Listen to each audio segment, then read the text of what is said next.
السلام علیکم ورحمۃ اللہ وبرکاتہ۔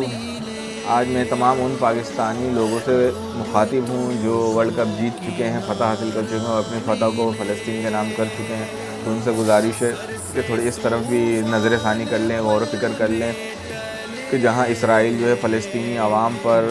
بچوں پر، بوڑھوں پر، لوگوں پر بمباری کر رہا ہے، میزائلوں سے، ٹینک توپوں سے فائرنگ کر رہا ہے یا زخمی کر رہا ہے، مار رہا ہے، شہید کر رہا ہے، تو میری عوام سے گزارش ہے کہ براہ مہربانی اگر ہم کچھ نہیں کر سکتے تو ان کے لیے کم از کم کرکٹ سے فارغ ہو گئے ہیں تو اب دعا کر لیں، اور دعا کے بعد جو دوسری چیز سب سے اہم ہے وہ بائیکاٹ کریں ان کی اشیاء کا، جو لسٹ آمیزہ ہو رہے ہیں سوشل میڈیا میں۔ بہت اچھا ورک ہے ان لوگوں کا جن لوگوں نے اس چیز کو پوائنٹ آؤٹ کیا کہ یہ یہودی کی چیزیں ہیں اور یہ غیر یہودی کی چیزیں ہیں۔ یہودی کی چیزیں تو بہت سارے لوگ پوائنٹ آؤٹ کرتے تھے، لیکن لوگ جواب میں یہی کہتے تھے کہ یار ہم یہ نہ استعمال کریں تو کیا استعمال کریں، تو اس دفعہ ماشاءاللہ سے بہت سارے لوگوں نے ایفرٹ کر کے اس کے نیم و بدل کی چیزیں بھی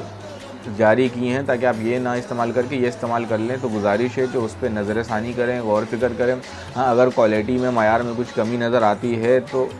یہ نہ کہیں کہ یار یہ کوالٹی ٹھیک نہیں ہے، ہو سکتا ٹھیک نہ ہو، لیکن کم سے کم معیار خراب ہے، پر اس سے یہ تو ہوگا کہ آپ ہو سکتا ہے اس طریقے سے صحت نہ پا سکیں، لیکن یہ تو آپ کا دل مطمئن ہوگا کہ ہاں ہمارے وہ چیز لینے کی وجہ سے ہمارے دوسرے مسلمان بھائی کو شہید نہیں کیا جا رہا ہے۔ تو دوسرے کی شہادت سے بہتر اپنی صحت کو تھوڑا سا کمپرومائز کر لیں اگر آپ کا ضمیر گوارا کر رہا ہے تو۔ اور دوسری بات، جو لوگ کہتے ہیں کہ یار ہم کیا کریں، ریاست کا کام ہے، ریاست کچھ نہیں کر رہی، ہماری حکومت کچھ نہیں کر رہی، تو ایک چیز اپنے ذہن سے بالکل نکال دیں کہ آپ کی حکومت کچھ بھی نہیں کرے گی، کچھ بھی نہیں کر سکتی آفیشلی، کیونکہ آپ نے جتنے قرضے لیے ہوئے ہیں انہی ممالک کے دوستوں سے لیے ہوئے ہیں، تو آپ کی گورنمنٹ کچھ بھی نہیں کر سکتی، اور جو آپ کی حکومت بنانے والے ادارے ہیں وہ بھی کچھ نہیں کر سکتے۔ ہم لوگ یہی کام عوام کہتے ہیں کہ یار ہم تو لڑنے کے لیے نہ ہمیں آتا ہے، نہ اسلحہ چلانا تھا، ہم کیا کر سکتے، جو ہم نے ایک ادارہ بنایا ہے اس کا کام تھا جا کے بیک اپ پہ کھڑا ہونا، لڑنا، تو آفیشلی وہ بھی کچھ نہیں کر سکتا۔ ہمارا سسٹم ایسا ہے، ہم نے قرض اتنے لیے ہوئے انہی لوگوں سے، ان آفیشلی ہو سکتا کر رہے ہوں، کرنا بھی چاہیے، کر رہے ہوں گے بھی،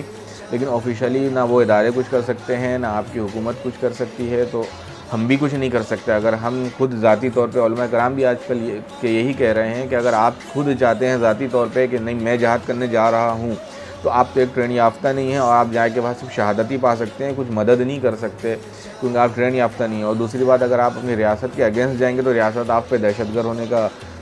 ٹائٹل دے دے گی آپ کو، تو وہ بھی آپ کے لیے نقصان دہ۔ تو علماء کرام یہی فرما رہے ہیں کہ آج کل کے دور میں بہتر یہ ہے کہ آپ اپنے ملک سے رہتے ہوئے جہاد کریں، اور آج جدید دور کا جہاد یہ ہے کہ آپ ان کے اشیاء کا بائیکاٹ کریں جتنا ہو سکے۔ یہ نہ دیکھیں کہ یار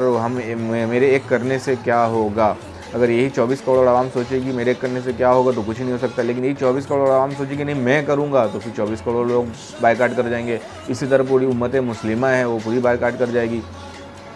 اگر یہ لوگ جو سوچتے ہیں کہ میرے ایک کرنے سے کیا ہوگا، اس پہ ایک چھوٹا سا واقعہ مجھے یاد آ رہا ہے کہ ابراہیم علیہ السلام کو جب آنکھ میں ڈالا گیا تو ایک بہت مشہور مثال ہے، آپ تمام لوگوں نے بھی سنی ہوگی، کہ ایک چھوٹی سی چڑیاں تھی، اس نے اپنے چونچ میں پانی لیا، زیادہ سے زیادہ ایک قطرہ پانی آئے گا، وہ لے جا کے آنکھ کے اوپر انہوں نے پانی کو گرا دیا، چھوٹی سی چڑیا نے۔ تو اس کا خیال یہ نہیں ہوگا کہ اس آنکھ میں پانی، ایک قطرہ پانی گرانے سے آنکھ بجھ جائے گی، اور اس کا خیال یہ ہوگا کہ اگر میں گرا رہی ہوں، کل برس قیامت کے دن اللہ تبارک و تعالیٰ پوچھے گا کہ میرے محبوب کو آنکھ میں پھینکا کیا کس نے، کیا کیا، تو وہ چڑیاں اس وقت دلائل دے سکے گی کہ یا اللہ میری جتنی استطاعت تھی اتنی استطاعت کے مطابق ایک قطرہ پانی میرے چونچ میں آتا تھا، وہ ایک قطرہ پانی میں نے ڈالا،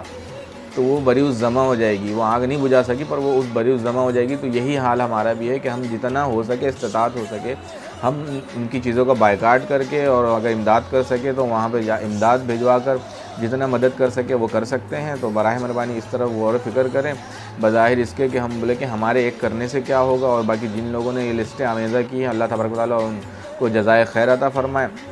میری کوئی بات کسی کو ناگوار گزرے تو اس کے لیے معذرت خواہ ہوں۔ اللہ حافظ۔